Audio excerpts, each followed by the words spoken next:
Mga senyales na pinaglalaruan ka lang nila. Una, madalas nila balewalain ang emotions mo.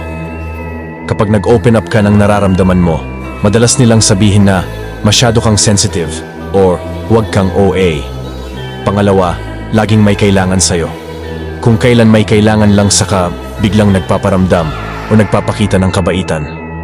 Pangatlo, hindi ka nila ipinakikilala sa close circle nila.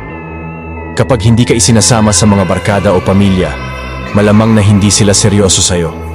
Pang-apat, hindi sila interesado sa personal mong buhay. Kung hindi sila nagtatanong o walang alam sa mga bagay na mahalaga sa'yo, malamang na hindi sila ganoon kaseryoso sa'yo. Pang-lima, ginagamit ang insecurities mo laban sa'yo. Kapag may hindi ka gusto sa sarili mo, lagi nilang pinapansin at ginagawang biro o pang-insulto. Pang-anim, hindi sila tumutupad sa pangako. Madalas silang mag-promise pero bihirang natutupad, kaya nawawala na ang tiwala mo. Pang-pito, walang respeto sa oras mo. Madalas silang late o bigla na lang nagkakansela kahit alam nilang naglaan ka ng oras para sa kanila. Pang-walo, kinakalimutan nila ang importanteng events sa buhay mo. Mga espesyal na okasyon, parang hindi nila maalala o parang hindi importante sa kanila. Pang-siyam, hindi nila kayang mag-celebrate ng tagumpay mo.